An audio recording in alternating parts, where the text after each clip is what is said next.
Hi friends, welcome to my YouTube channel Sanjay Academy. कैसे हैं आप सभी लोग। अब मात्र आपके पेपर होने में 3 दिन ही बाकी बचे हैं। तो आज हम लोग समझेंगे कि पेपर के अंदर हाल में टाइम मैनेजमेंट कैसे करें, किस प्रकार से हम अपने कम समय में ही अपने पेपर को कंप्लीट कर लें।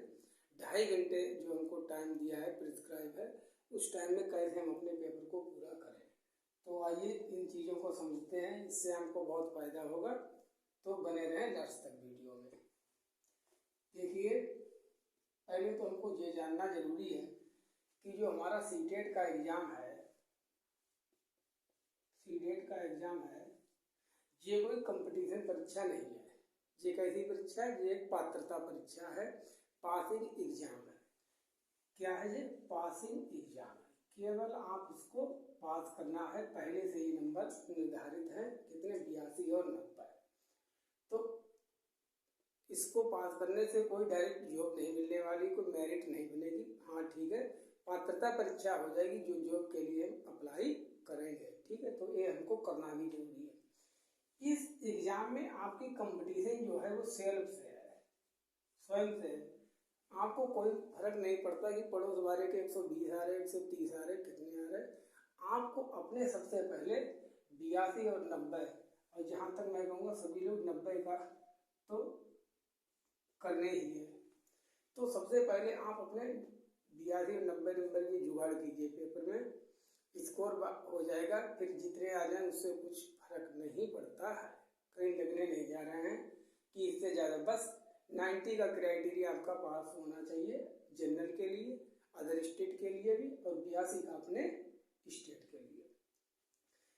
अब हम समझते हैं, तब पेपर को जब हम करें तो सबसे पहले पेपर को करते समय हमको अपने 82 नंबर और 90 नंबर की जुगाड़ करनी है कि सबसे पहले इतने हो जाए, स्कोर बाद में देखा जाएगा। सबसे पहले इनकी जुगाड़ करने की 82 कैसे हो जाए। तो कैसे करें पेपर को, देखिए समझते हैं इन सभी चीज़ों को। बिल्कुल प्रैक्टिकल बात कर रहे हैं, कोई हवा हवाई वाली बात नहीं।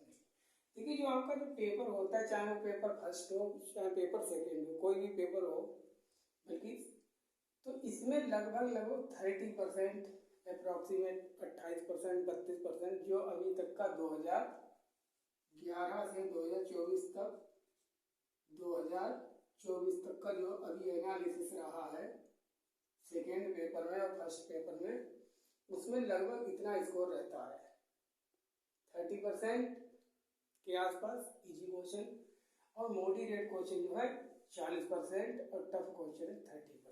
फिर सब्जेक्ट वाइज भी डिपेंड करता है कि मैथ साइंस में कैसा है, जे CDP में कितना है, लैंग्वेज में कितना, सभी पर बात करते हैं।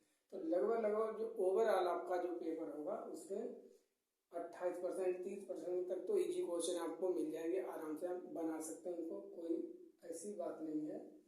मॉडरेट जो क्वेश्चन होते हैं वो लगभग 40% के आसपास, और टफ जो क्वेश्चन होंगे 30% होंगे, जिसमें यही नहीं पता लगेगा कहाँ से क्वेश्चन क्या आ गया। अब इनको सब्जेक्ट वाइज देखते हैं। देखिए, जो मैथ साइंस है, जो SST है, 2021 से जब से ऑफलाइन दोबारा स्टार्ट पेपर हुआ है, ये मैथ साइंस और SST बहुत टफ आने लगी है दोनों पेपर में। जो भी 7 जुलाई वाला पेपर हुआ था, इसकी तब भी ठीक थी, लेकिन तब भी इसमें भी टफ ही था। तो इसमें जो है इजी क्वेश्चन तो कम ही होंगे, लेकिन इसमें मॉडरेट और जो टफ क्वेश्चन है ये लगभग बराबर होते हैं। ऐसे बहुत ही कम क्वेश्चन होते हैं जो केवल ऐसे सीधे याद करे हुए आते हैं मैथ साइंस और SST में। SST तो अनलिमिटेड है, पता कहीं से भी कुछ भी आ सकता है। तो जी हमको ध्यान में रखना है, इसमें मॉडरेट और जो टफ क्वेश्चन है वो ज़्यादा होंगे। सबसे ज़्यादा तो मॉडरेट ही क्वेश्चन होंगे। जैसे 60 नंबर की होगी आपकी SST और मैथ साइंस, तो 60 में आप आराम से मान कर चलिए कि जो मॉडरेट क्वेश्चन होंगे वो लगभग 30 ही होंगे, और 30 में जो इजी क्वेश्चन होंगे वो लगभग 15, और 15 जो क्वेश्चन ऐसे होंगे वो टफ होंगे। उनका आइडिया लगाना भी मुश्किल हो जाएगा कि SST में या मैथ में साइंस में जो कहाँ से पूछ लिए गए।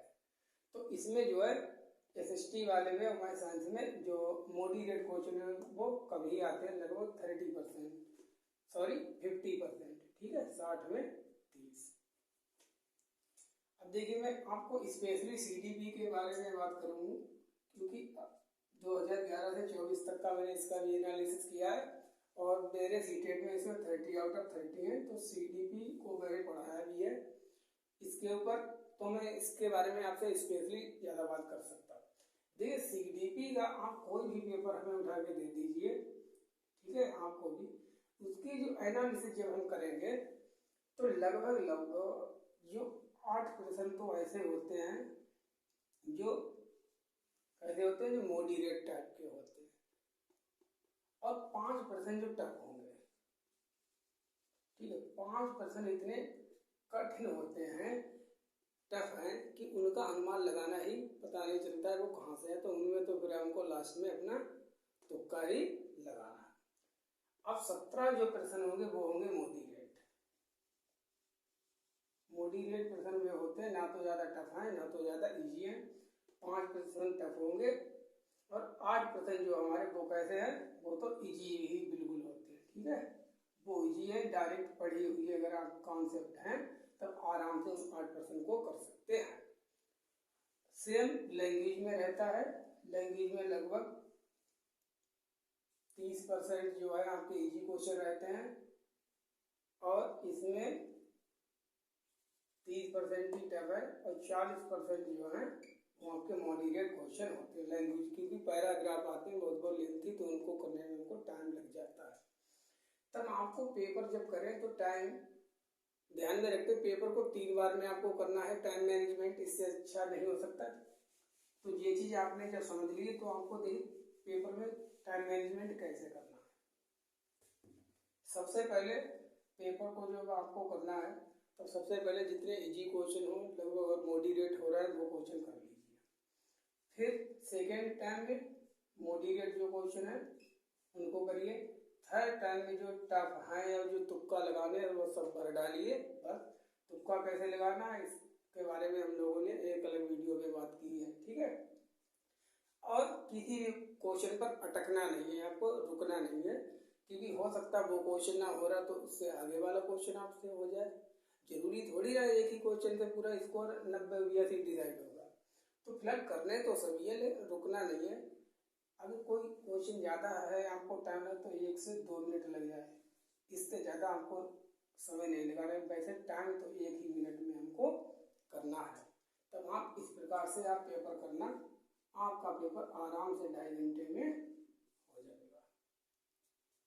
चलिए वीडियो को यहीं पर कंप्लीट करते हैं। Thank you so much, best of luck आप सभी लोगों के लिए। आप सभी लोगों का सीटेट क्लियर हो, यही हमारी भगवान से प्रार्थना है। Thank you so much.